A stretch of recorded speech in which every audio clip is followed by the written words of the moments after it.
¿Qué tal, amigos? Muy buenos días. Es un placer compartir con ustedes este espacio. Página de análisis, un esfuerzo que hace el periódico Victoria de Durango para encontrarnos con las opiniones de los columnistas de este medio y necesariamente también son los columnistas más prestigiados en Durango y en el norte del país seguramente. A nombre de Jorge Mojica Vargas, les agradezco que nos acompañen y doy la bienvenida a Edgar Burciaga. Gracias, Edgar, por estar aquí. Querido Mariano. Víctor Hernández. Buenos días, Mariano. Buenos días. Pues les agradezco y vamos a platicar qué está pasando, cómo están las cosas de eso que normalmente ustedes escriben en las páginas editoriales y que refleja su visión de la realidad, de lo que está ocurriendo. Y ahorita seguramente lo que más nos ocupa es el proceso electoral y todos sus asegúnes. Y para los duranguenses ayer fue noticia, hoy es noticia todavía, el que uno de los candidatos presidenciales estuvo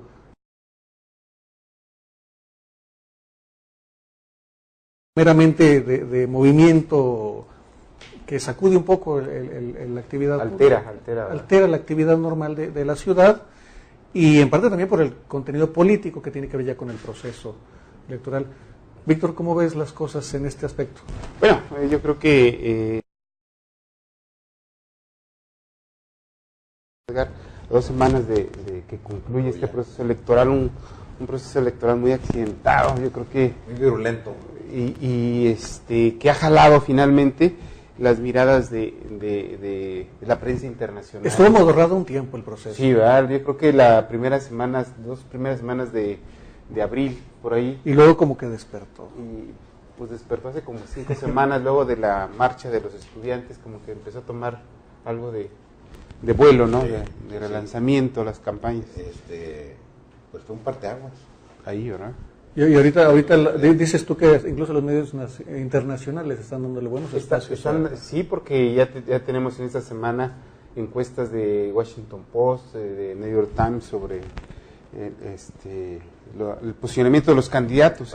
Ahora habrá que ver, retomando lo que comenta Víctor de los jóvenes, 132, que realmente salgan a votar. Ahí vamos a ver qué tan efectivo fue este movimiento. Sí, yo creo que lo interesante de todo esto es que es una población cercana a los 22 millones de electores y es el segmento de la población que menos vota. Así es. Históricamente, los jóvenes casi nunca votan. Y de ellos los que votan también ya más o menos tienen definido por quién lo hacen, ¿no? Entonces hoy es una incógnita, porque ciertamente se ve una manifestación antipeñista, pero no quiere decir que sea todo el segmento de jóvenes en el país. Y los jóvenes, veamos ese aspecto, ¿son todos los que están? Pues yo digo que no. Yo digo que no porque, mira, el grueso de la juventud en México, yo creo que también se encuentra de manera proporcional en la clase popular. Es mayoritaria la cantidad de familias que tienen ingresos de 1 o 2 salarios mínimos, es el grueso de eso bajo. Por eso tenemos 55 millones de pobres en el país. Y esas familias tienen el grueso de la juventud, que están en escuelas oficiales. Y este movimiento del 132, el grueso es de escuelas particulares. Y particularmente, ayer me llamó la atención algo interesante. Vi vehículos aquí en Durango alrededor de la movilización de López Obrador de la UNIVA, la Universidad del Valle de Atemajac. Universidad católica 100%. Sí, fíjate. Me llamó la atención, sin apuntar nada. No, es que es interesante. Mira, hay como mitos en eso de las escuelas particulares. Porque, por ejemplo, la Universidad Iberoamericana, tú dices, pues 100% católica, pero si analizamos un poquito quiénes fundan la Universidad Iberoamericana, nos encontramos que son la Orden de los Jesuitas. Y si son revolucionarios. Si analizamos los jesuitas, sobre todo en el periodo de Juan Pablo II, tuvieron confrontaciones muy fuertes.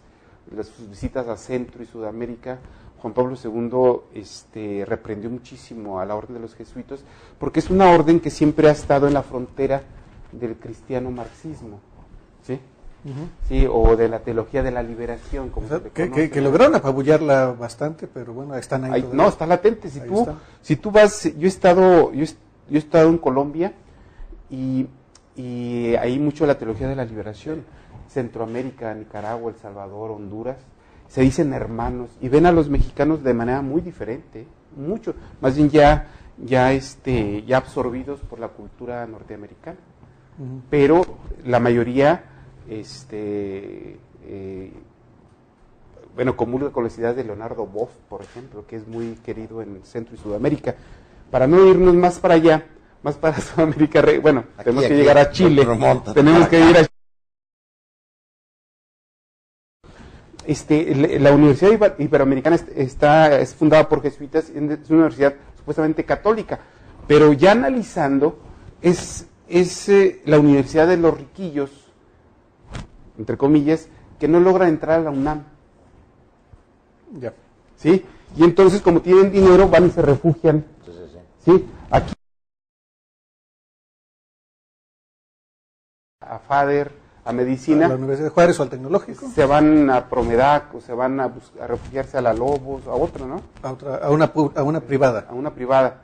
Y entonces, recordemos hace 6 años con Felipe Calderón, ¿cómo le fue a Felipe Calderón en la Ibero? Hace 6 años lo apoyaron. Sí, no le fue bien. Sí, se enojó. Le fue mal a Josefina Vázquez Motas en la Ibero. O sea, la trataron, para ser egresada le fue mal. Sí. Pero a Andrés Manuel López Obrador ¿Le fue bien? le dieron una recepción como presidente. Entonces, ahí nos encontramos que está ahí el candidato, ahí estudia y coordina grupos, el candidato por la delegación de Coyoacán del PRD, que es un operador del Movimiento 132. Ahí está uno de los familiares de Andrés Manuel López Obrador. O sea, ahí hay un es un núcleo importante de la izquierda. Ya con tendencia. De la izquierda. Sí. ¿Sí? Entonces, son personalidades que están identificadas ideológicamente. Y bueno, ahí nos encontramos que gran parte de los personajes, por ejemplo,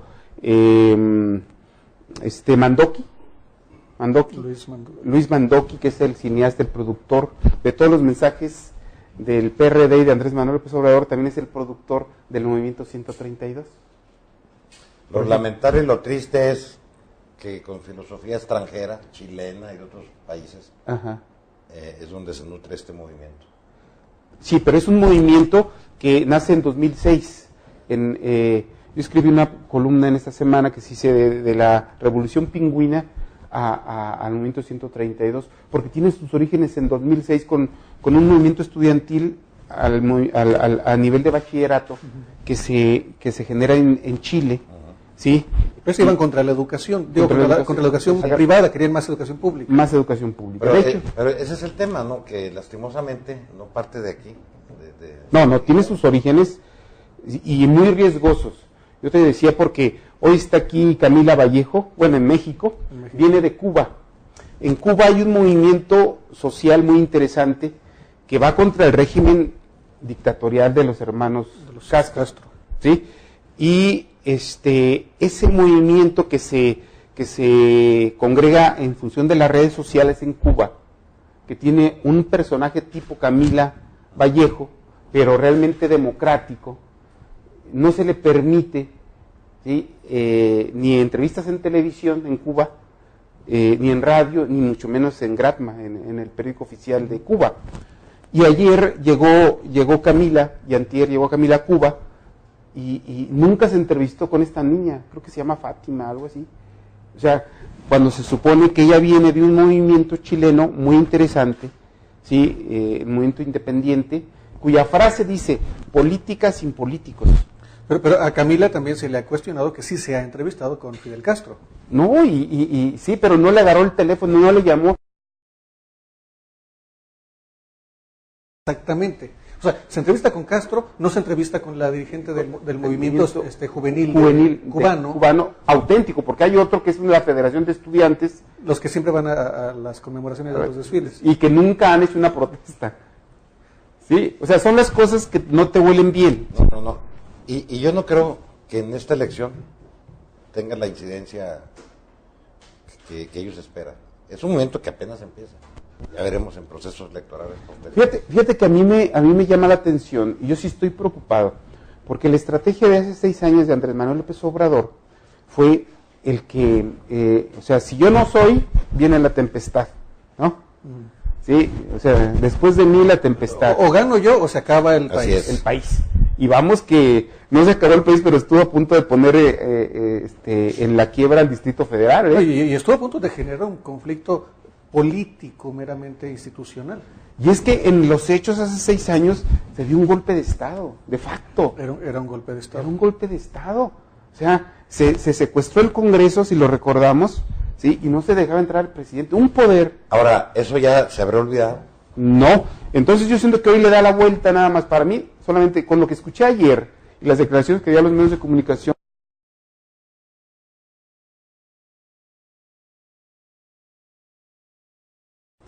pero dice, no deja el tema del fraude, no deja el tema de que nos van a robar, no deja el tema de que hay un complot, ¿sí? Entonces para mí que el camino que va a seguir con el movimiento 132 es, oye, ahí están porque dijo ayer, ¿verdad? O sea, yo voy a reconocer las elecciones, pero quien las va a calificar es el pueblo. Sí, pero y el pueblo a lo mejor ve a Bejarano y ve a Dolores Padierna No, o sea, y ve Ya está preparando sus brazos armados de lucha postelectoral. Sí. Porque por ahí va. Sí, sí, y que ya están calentando por ahí en algunas ciudades. Y entonces, ¿a qué viene a 2 semanas del proceso electoral? ¿A qué viene Camila Vallejo? ¿Sí? Cuando aquí no tenemos problemas de medios de comunicación. Vienen con la bandera de democratizar los medios de comunicación. Democratizarlos. Tú dices, oye, Reforma le tumba 20 millones de votos a Enrique Peña Nieto con una encuesta que quién sabe, y nadie le dice algo. O sea, esa es libertad de expresión. Sí. Mete a los partidos de cabeza con ese dato. Y generó un torbellino. El New York Times viene y dice que Andrés Manuel López Obrador está arriba 1 o 2 puntos de Enrique Peña Nieto. Y no hay problema. Viene el Washington Post y dice que Josefina... Perdón, Edgar, van esos muchachos, los inconformes, los 123, etcétera, y le dicen de que se va a morir López Dóriga o Carlos Marín o algunos comunicadores importantes, y luego ellos ponen la nota en sus noticieros y lo dicen. Digo, eso habla más o menos de la diferencia con otros países. Yo siento que Andrés Manuel no se ha dado cuenta, o a lo mejor simula, pero lo que es el grupo Reforma de Monterrey, el periódico. El grupo Reforma. Junco, ¿verdad? Los Junco. Tienen problemas con Televisa y con TV Azteca, hasta con el tema de la pornografía. Y luego Carlos Slim, que quiere su canal de televisión abierta. Y entonces la carnada es López Obrador. Entonces ellos potencian a López Obrador. El interés es de los Junco con sus problemas con Televisa y con TV Azteca, y de Carlos Slim con el gobierno que quiere la concesión a como el lugar, y peleado con Televisa y con TV Azteca. Sí, pues por ahí va. Podemos decir que por ahí va. Sí. Eso que tanto se le critica a uno de que es el candidato de tal y tal medio. Pero ya entra en componendas. Se aplica también a otros candidatos que también a su vez son respaldados y son aportados por otros medios. Que hay algunos medios que podrían estar entrando realmente a eso, podrían estar haciéndolo. Sí, yo digo que sí. Apostándole. Sí, pues checa nada más los candidatos del Partido Verde. ¿Quién está haciendo los promocionales del Partido Verde? Dices allá por... O sea, le están haciendo los que salen hoy, se llama el programa de la mañana. No, pues una hija de Salinas Pliego, pues es diputada federal. La Azcárraga, la conductora de la mañana, después de Carlos Loret, hay un programa así. Creo que se llama así, de comedia, de... Partido Verde. Y se contabilizó Reforma, que está a muerte con Televisa, publicó hace unas 2 semanas un análisis de los candidatos de la televisión. Son cerca de 19 legisladores que va a meter la telebancada. La telebancada. Ahora, El tema es, por ejemplo, los empresarios de Monterrey, un grupo fuerte, pero empresarios que ya las condiciones socioeconómicas de este país no les da, ya los grupos de fuera, españoles, ya lo vemos con las grandes cadenas y de otras nacionalidades, lo rebasaron. Entonces siento yo que piensan que con Andrés Manuel López Obrador se recuperaría la llamada rectoría del Estado y que frenaría la entrada de otras competencias para los empresarios mexicanos. Por ahí va. Entonces, si hay vamos viendo a las, ya que pasamos esto, vamos viendo las campañas y a los candidatos, cómo están en este momento. Y yo les sugiero, ¿qué tal si empezamos con López Obrador, que ayer estuvo aquí? ¿Qué repercute? ¿Qué pasa con esa visita, al menos aquí en nuestro ámbito? Aquí el amigo de Gonzalo. Pues ya ni tanto, ya no me habla. Ya te retiró el huevo generoso. Ya me retiró la amistad generosa. Chihuahua. Meses atrás que, de veras, yo incluso ahí hice una columna señalando algunas cosas que yo observo. Pero para mí no fue lo que se esperaba la visita de López Obrador. Mal día, la hora, el lugar, el tiempo inclemente.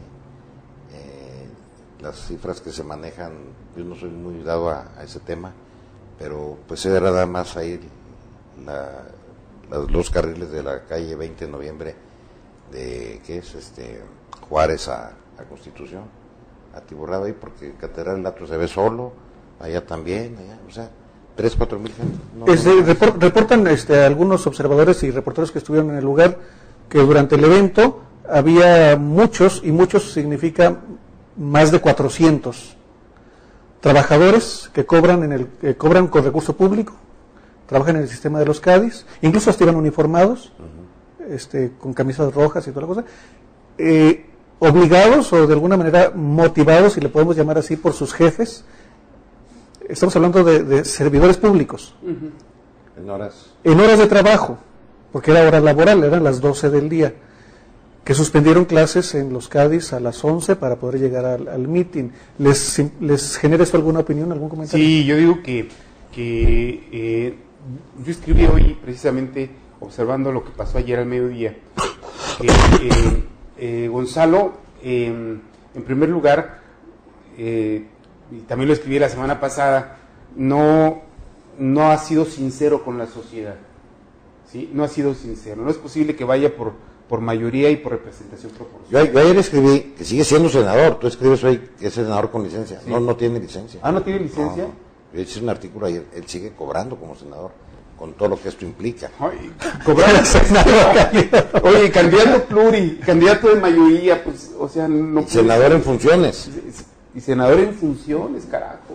O sea, no podemos hablar de un político con autoridad moral. O sea, no es posible. Y esas cosas nomás suceden en Durango. Yo creo que ahora que se dio eso a partir del fin de semana pasado, cuando se descubre que iba por la plurinominal, pues tenía más de un mes que se había dado esa situación. 31 de mayo.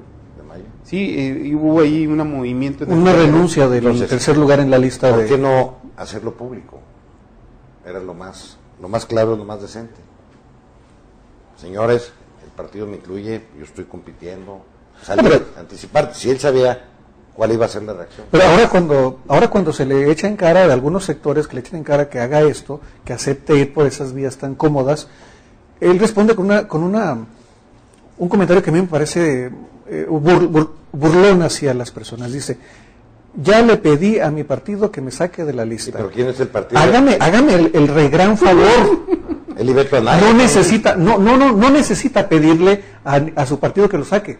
Basta con que él firme una carta de renuncia y se la mande a su partido. Renuncio a la candidatura plurinominal porque estoy seguro que voy a ganar el cuarto distrito. No, pero de entrada, si él se sentía seguro, ni de haber permitido que lo incluyeran. No, ¿Quién maneja el PT? Él y Beto Anaya, nadie más. Pero precisamente por eso digo que es una burla. Claro. Que no me diga que le está pidiendo al partido que lo saque de la lista. No, basta con que firme una hojita donde diga renuncio a la candidatura plurinominal y le entregue. No le entregue al partido, que se le entregue al IFE. Lo más decente era no haber aceptado. ¿Y para qué vamos tanto al IFE nacional? Aquí la pudo haber entregado. Aquí mismo, en la oficina. Estuvo en Canal 10. Yo escribí, no sé, el lunes creo, pasado, Y el mismo lunes se metió a Canal 10, al mediodía, y llevó una carta que había elaborado esa misma mañana.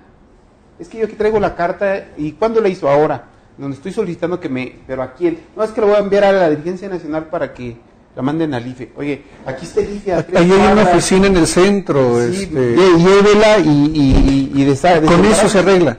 No lo hizo. Va a terminar, de mí se acuerdan, siendo diputado plurinominal. Sí, y precisamente, si tenía alguna posibilidad, porque hubo algún momento en que se le reconoció que tenía posibilidades de generar una buena campaña, de ganarse, de recuperar confianza que ya la ha tenido en esta zona, de generar votos, pero con esto ya... Es que es una falta de respeto a la sociedad. Ahora, de esos 4 o 5 mil personas que se reunieron ayer con López Obrador, hay que analizar también el grado de participación, el entusiasmo con que va la gente. Y nosotros los observamos y no es cierto. Yo estuve ahí y la gente, bueno, no te puedo decir que la mayoría, pero un 40% nunca aplaudió, ¿sí? Nunca se entusiasmó, o sea, se ve que van a fuerza, vienen de otros municipios, a fuerza, porque los tienen en las listas en donde les entregan despensas o algunas dádivas y los distraen desde allá en la mañana, porque ellos tienen familia, tienen que atender, a venir aquí. Por eso su actitud de ayer fue muy pasiva. Por eso yo digo, o sea, es grave. Alejandro González Yáñez le está generando malestar a López Obrador. Es que ¿sí? En política, con un resbalón que tengas, y a estas alturas del partido, eso te marca. ¿Qué le pasó a López Obrador cuando mencionó el apelativo chachalaca a Vicente Fox? Abajo. Y ese es el detalle de tu columna del día de hoy, que Gonzalo le está bajando, está arrastrando a López Obrador. Y además le prometió, ya ves cómo son dados los petistas, ¿no? De prometer, así como en los tiempos de Fidel Velázquez, ¿no? Yo le aporto 20 millones de votos a las campañas. Igual que hubo algunos que prometieron 20.000 militantes Vamos a ver. PRD cuando se cambiaron. 10,000. Si López Obrador logra sostener los 130,000 votos que sacó en la pasada, aquí en el Estado de Durango. Hay que observar, yo digo que va a ser dificilísimo. Y es un personaje que tiene 8 años en campaña, O sea, es el que más ha recorrido el país. Y a estas alturas, hablando de la capital del estado y el cuarto distrito, están ahora con el discurso del voto útil, se lo están disputando unos y otros. Sí, ya hablaba de eso porque, o sea, la ciudadanía que quería en Gonzalo no puede votar por Gonzalo porque, va a sobrar, él ya es candidato.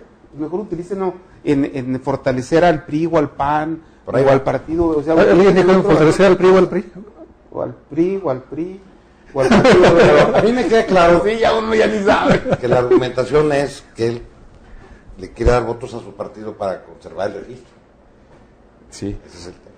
Pero ahorita él es el enemigo de su partido. Sí, porque con una serie de mentiras, la sociedad de Durango, híjole, hay que estarla releyendo permanentemente, porque es una sociedad con mucha experiencia electoral, muchísima. La vimos en 2010, carajo, todas las encuestas se fueron con la finta, los ciudadanos se burlaron de las encuestadoras. De Gisela Rubac, más bien. Pues de todas, de TV, porque todos le daban 16 puntos a Jorge Herrera Caldera, 20, y puras mentiras. O sea, no entienden que la sociedad de Durango es una sociedad muy politizada desde la década de los 80 del siglo pasado. Con esas mentiras, es decir, es que yo vengo a pedir el voto porque esto, oye, usted ya es diputado electo. En el caso de Gonzalo, así están las cosas. Los otros candidatos del PT están... Hasta hace una semana que se dio eso, Gonzalo iba muy bien. Esa situación de la diputación plurinominal. Antes se está manejando que Rodolfo Elizondo, cuando compitió contra Ismael Hernández de Heras, iba por las dos vías, pero ya cambió. Ya no son los mismos tiempos. ¿Sí o no? No, sí. Ha ido evolucionando. Sí. El tema de las Juanitas, ¿cómo pegó? Carajo, es una vergüenza eso. Ahí está carreras políticas casi caducadas como Marcos Cruz por ese solo tema. ¿Sí o no? Sí, y que nunca, bueno, se hace diputado federal y luego no va a la que es el colmo todavía, quitar a alguien para entrar. Definitivo Ríos. Bueno, ¿cómo entró? Estábamos el otro día echando cuentas, ¿cómo entró Gustavo Pedro Cortés al Congreso? El candidato ganador de la Pluri fue un joven, Gerardo Estrada. Lo hicieron que renunciara cuando ya era diputado. Y luego le pusieron a la suplente una de las directoras, a Francisca, o no sé cómo se llama, Coco, que es una de las directoras de uno de los Cádiz. Entró en su lugar y luego al poco tiempo renunció a las 2-3 horas y subió el que sigue en la lista. Que ni cuenta, o sea, que estaba en el tercer lugar, hoy es el diputado local. Tumbar uno, tumbar otro para que llegue el otro y luego ahora el candidato. Y ahora de candidato, entonces tú dices, oye, o sea, pobre partido, que no tiene mandos medios, que no tiene liderazgos buenos. No, es que se terminó por... Ellos mismos lo están... ¿Qué pasó con bueno, digo, sí, hay una razón un poquito antes de las rupturas y todo eso. ¿Qué pasó con Lilia Belia? ¿Qué pasó con Sergio Carrillo? ¿Qué pasó con este? ¿Qué pasó Armando con el Rodríguez, otro? Con Armando, sí, con Octavio, con... Sí. Todos esos mandos medios que iban muy bien. Iban muy bien. Sí. Y algunos en su tiempo iban excelentemente bien, como Juan Salazar en su tiempo, Chuy Dávila, ellos en su momento eran ellos. ¿Qué pasó? Se desilusiona. Por eso, precisamente porque los empiezan a hacer a un lado para seguir él, y nada más lo mismo. Ahora, yo no veo en el escenario al doctor José Ramón Enríquez, al PRD, haciendo campaña a favor de Gonzalo. Se quejan de que está secuestrado la campaña por Gonzalo y su... No, pues es que él es todo. Acuérdate que él es todo. Y a la hora de ir a votar, votarán por López Obrador, pero no van a votar por Gonzalo. Sí, es algo... si hacemos esta repasada al López Obrador, la izquierda, la coalición Gonzalo, etcétera, vamos a ver cómo están los otros partidos. ¿Qué les parece? ¿Cómo ven en este momento el PAN, sus candidatos? Pues es que es un partido que, en mi tesis, y la digo aquí y en China y donde sea, no supieron, siendo poder, cobijar a sus cuadros políticos. Dan la impresión de que están peor que cuando eran oposición. Antes, cuando eran opositores, el ciudadano lo explotaban bien, pero ahora que son gobierno, dan la impresión de un partido pobre en recursos, en imaginación. Los panistas no están conectados con la sociedad. O sea, perdieron su gran oportunidad teniendo programas y dinero y todo. No son la solución ni para ellos mismos, ellos piensan en ellos. Entonces, yo veo al que más entusiasmo le pones a Rogelio Alonso, porque trabajó desde la estructura del Seguro Social y lo demás, conoce la zona y lo tiene a Fito Dorador ahí atrás y sabe de temas. Nancy, pues ahí anda, también a la pobre mujer ahí la mandan al matadero, ahí nada más con entrevistas radiofónicas la quieren hacer ganar. No se puede así. De la Laguna, pues, quién sabe. Ahí es puro, pues él anda por su cuenta, y lo veo con Oscar Chávez, que le ha querido dar el jalón, le puede convidar voto a Aispuro a Oscar Chávez, puede ser. Pero veo muy raras las campañas del... ¿Cómo es la campaña de Aispuro? Fíjate que yo yo digo que en una elección presidencial los candidatos presidenciales o los partidos que lanzan sus candidaturas presidenciales tienen que apoyarse en liderazgos regionales para que el candidato presidencial no pierda tanto tiempo en bajar hasta la base y desgastarse tanto. Esa sería aparentemente la estrategia con Aispuro, que es un liderazgo regional. ¿Sí? No, pero si nosotros analizamos los tres candidatos presidenciales, ¿sí? El PRI, por ejemplo, descansa mucho en liderazgos regionales. ¿Sí? Ahí sí se cumple esa máxima de movimiento territorial de los partidos. Peña Nieto tiene muchos liderazgos regionales. En Durango, por ejemplo, tiene Ismael, que no es visto en la capital, bien visto en la capital, pero es bien visto en el interior del estado, Ismael. ¿Sí? En Durango. En la Laguna tiene a Leticia Herrera, es otro liderazgo regional. En la capital de Durango, donde Ismael no cabe, ¿sí? Tiene un liderazgo que descansa en Jorge Herrera Delgado. ¿Sí? Se cubre ahí se cubre en algunas cosas, ¿sí? ¿A Rubén Escajeda por ahí quizá? Para mí es un mal cuadro Rubén Escajeda, con todo y que entrevistas radiofónicas, esta mujer Nancy, yo creo que le va a dar un susto. No sí, o sea, la mandaron al matadero y sí está haciendo ella su mejor esfuerzo. Yo siento que porque a Rubén se le percibe como un político demagogo. Entonces, ahí yo siento que siempre ha sido un problema, siempre se le hace bolas al PRI el voto ahí en esa región.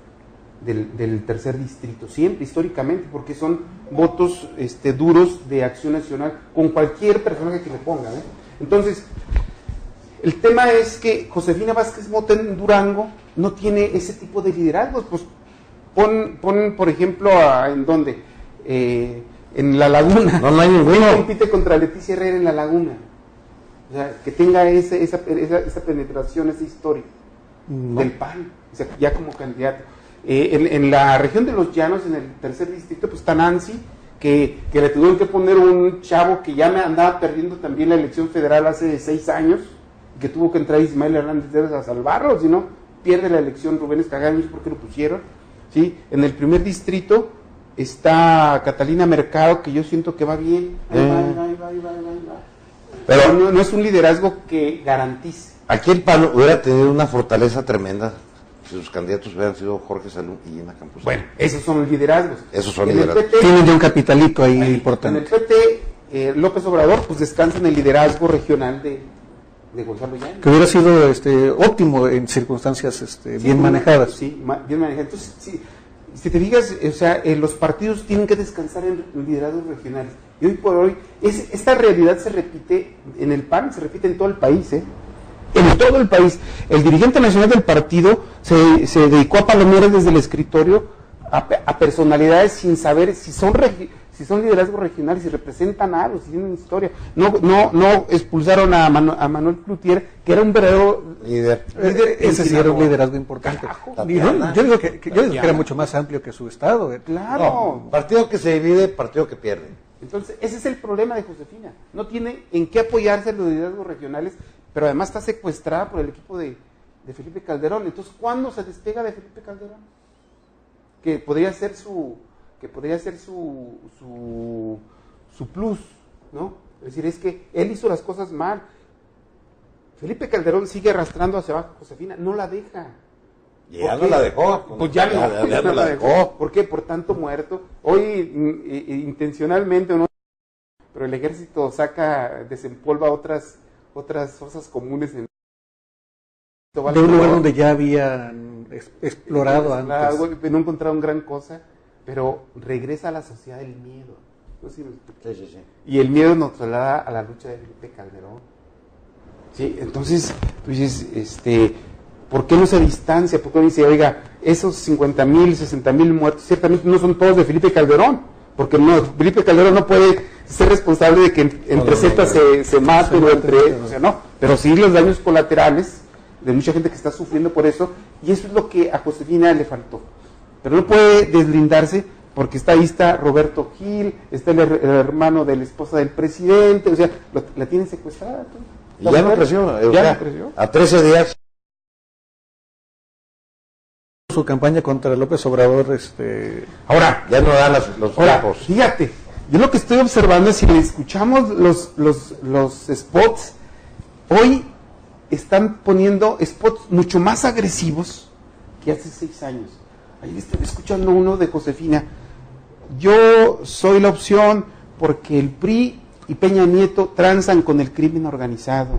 Y tienen que responder a los caciques y a los... O sea, fíjate, ligarlo con el crimen organizado, con los narcotraficantes. Si hace 6 años era Andrés Manuel López Obrador es un peligro para México, y no decían cómo ni por qué, hasta después se comprobó por la manifestación en Reforma.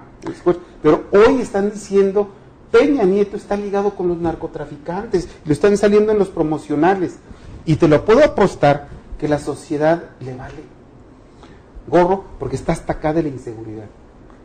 Pero son spots muy fuertes y muy agresivos. Así está. Y la campaña sigue todavía ahí estancada, incluso hacia abajo, que es lo que no logró repuntar no logra repuntar. O sea, la sociedad no le cree al PAN y tiene, a pesar de todo lo que le dicen, oye, ahí está Yarrington, ahí está Eugenio, me vale madre, ya estoy ya estoy hasta acá, hasta la madre de la inseguridad. Lo paradójico, por ejemplo, los familiares de los 50 y tantos mil muertos en esta lucha contra el crimen organizado, en lugar de ver al gobierno como un protector, lo ven como el que los ha perjudicado, como el causante del resquebrajamiento de sus familias. aunque el papá haya sido delincuente, el hermano, el sobrino. ¿Cómo estará la situación que la sociedad dice? Aunque me digas que Enrique Peña Nieto ha transado, su partido tranza con los narcos, tengo la esperanza de que él estabilice el país. O sea, ¿hasta dónde estará la sociedad? Vamos a Enrique Peña Nieto y el PRI, ¿cómo están? Yo anoche vi lo de Peña Nieto, se saca un as de la manga con el general Acosta Naranjo, el colombiano, que dice, bueno, en caso de ganar, este va a ser el de la política de seguridad pública.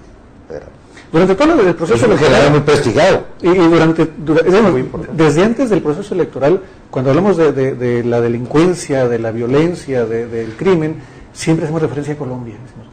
Allá como en Colombia sí pudieron resolverlo. Y en Colombia sí, y en Colombia lo hicieron de este modo. Y ahí hay un detalle interesante. Y es mentira, es mentira. Lo que hizo el Álvaro Uribe fue sacar el conflicto de narcotraficantes contra el gobierno, sacarlo de las zonas urbanas. Y llevarlo a las montañas. Y llevarlo a las montañas. Y allá se siguen matando, pero allá no van los medios de comunicación, entonces no hay información de allá. ¿Sí? ¿Qué hizo Felipe Calderón?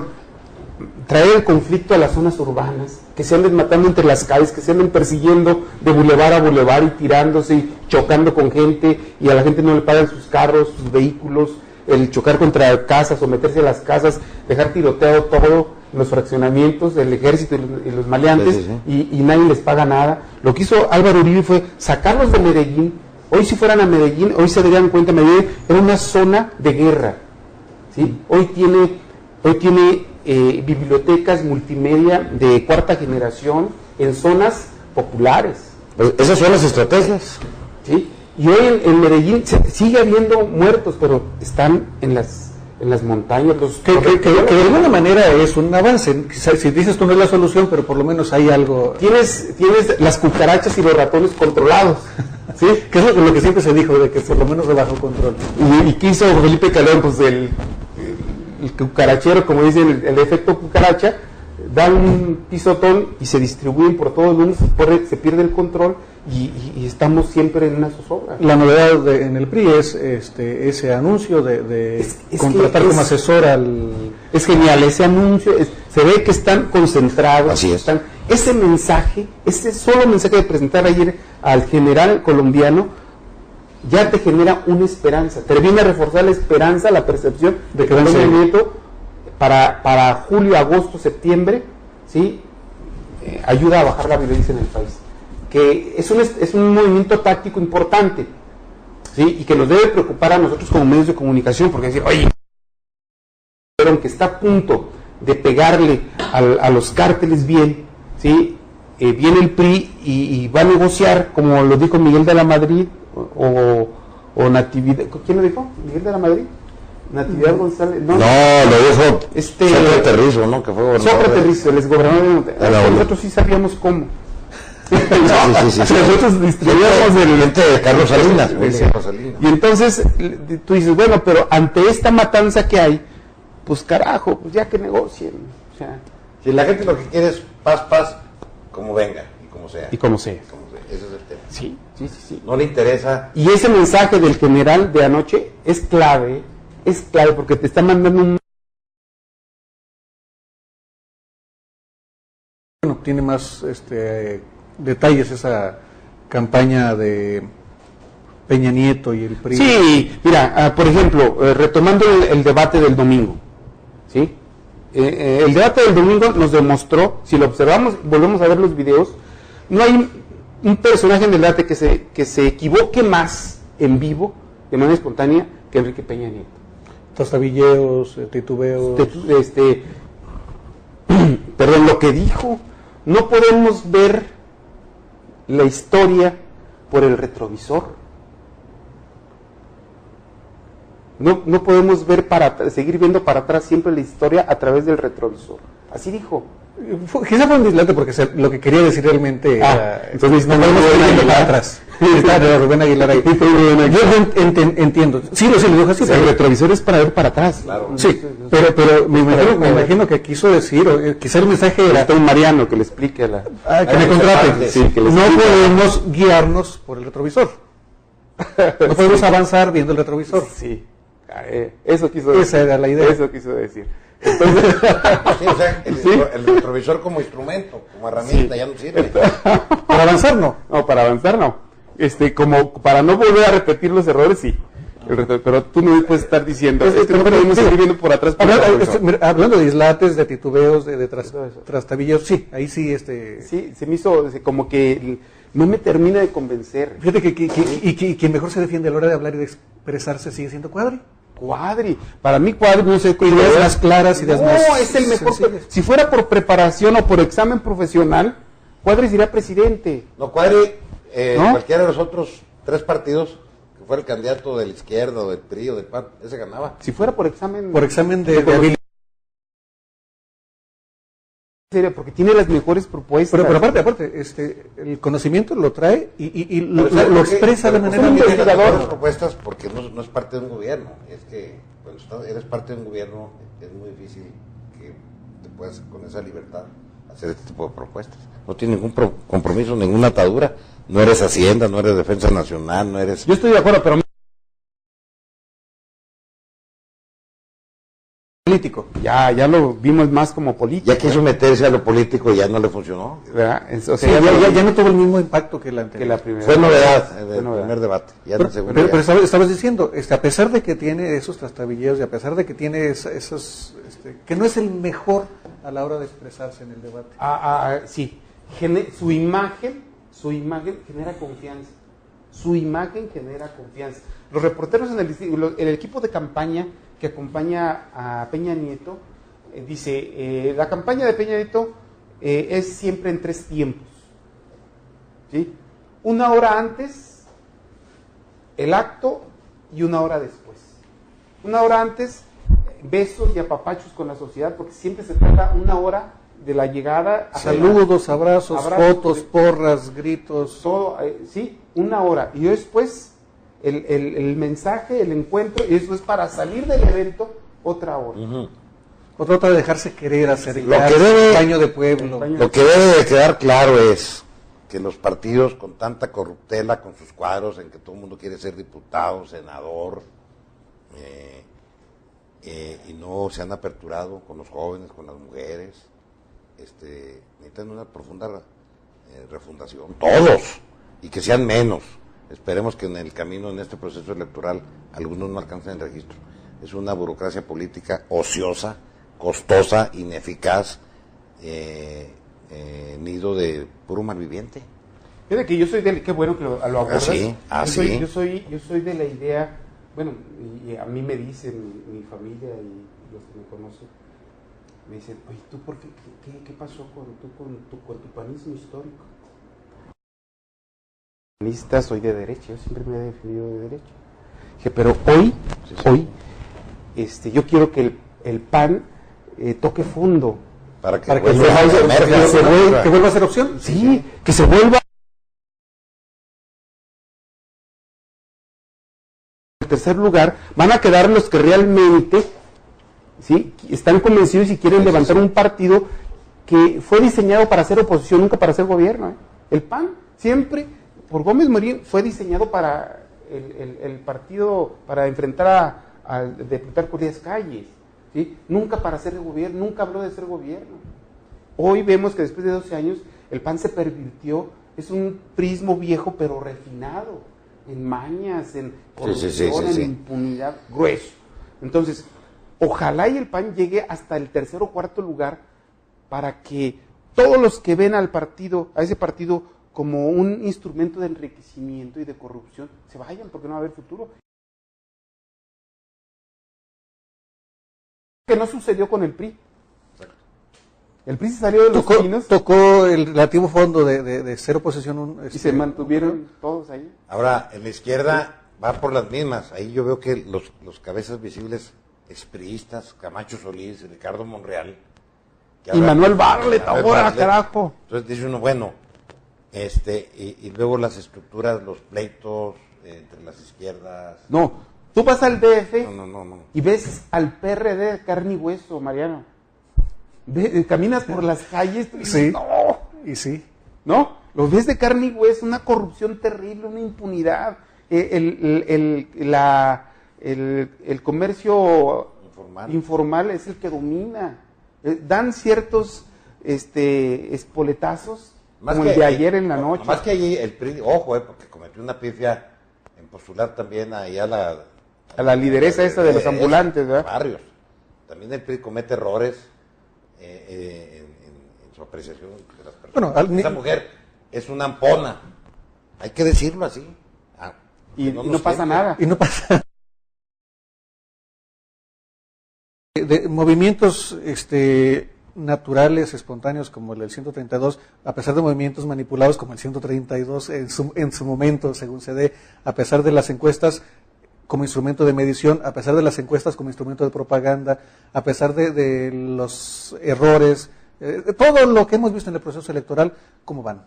Las encuestas nos dicen una cosa, las tendencias, las apreciaciones nos dicen ¿qué podemos esperar? Estamos ya cerrando el programa y ¿qué podemos esperar del proceso ya a 2 semanas, menos de 2 semanas? Mira, para mí, en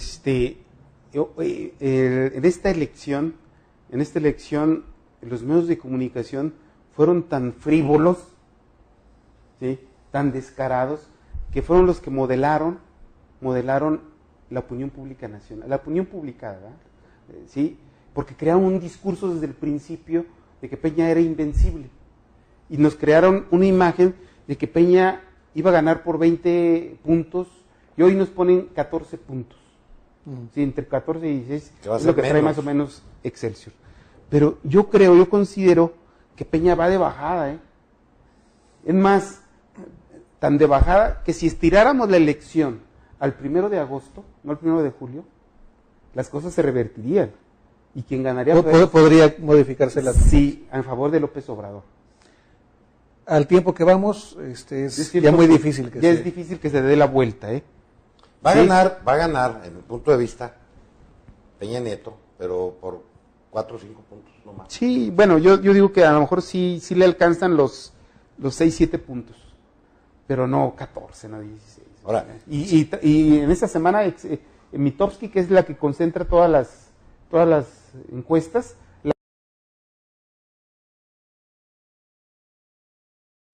¿sí? Vemos, como lo hemos señalado, hemos visto, por un lado el grupo Mitofsky, Radio Fórmula, Televisa, López Dóriga, ¿sí? Por un lado. Y Grupo Milenio, ¿sí?, cobijando a Peña Nieto. Lo que les dijo en tercer grado López Obrador, se metió a la casa de ellos y les dijo, es que ustedes son unos vendidos, ¿no? Eso les dijo. Bueno, ellos, Radio Fórmula, ¿sí?, Mitofsky, Televisa, por un lado.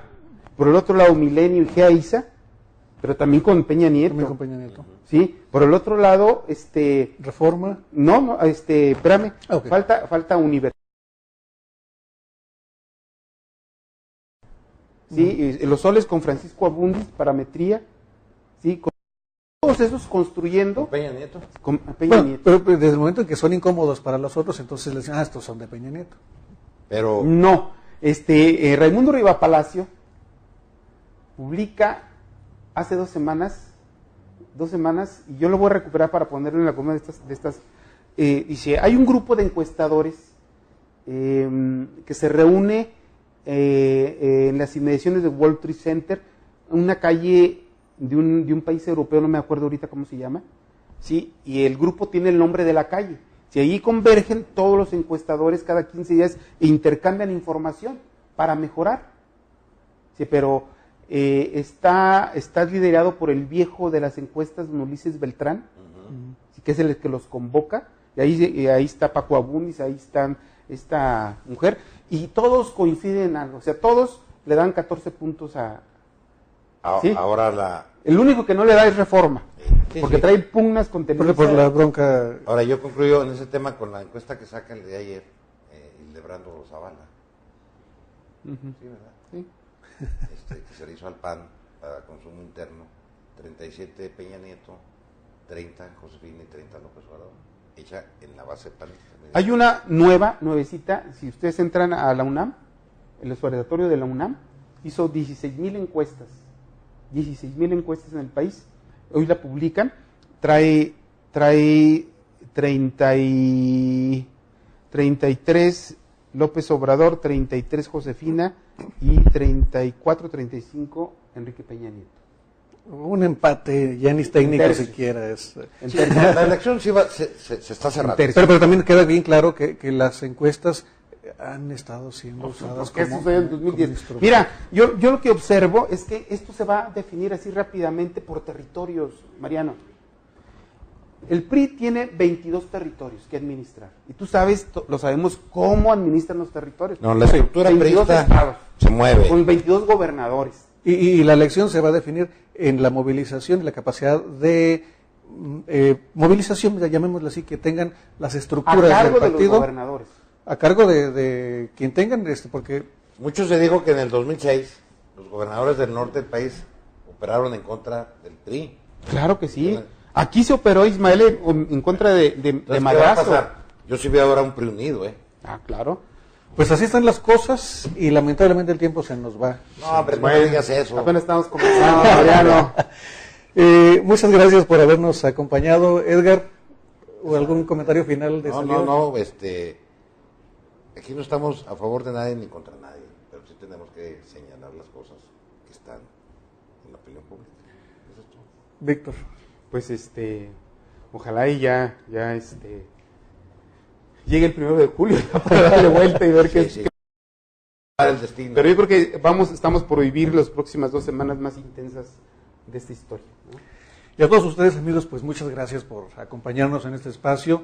Les recuerdo que pueden ver de nuevo esta conversación en el sitio web de Periódico Victoria. Ahí estará a partir del día de mañana disponible para que la puedan ustedes consultar para cualquiera de las opiniones que aquí se han vertido. A nombre de Jorge Mojica Vargas les agradezco que nos hayan acompañado y les invito a que sigan pendientes de nuestras transmisiones. Que tengan el mejor de los días.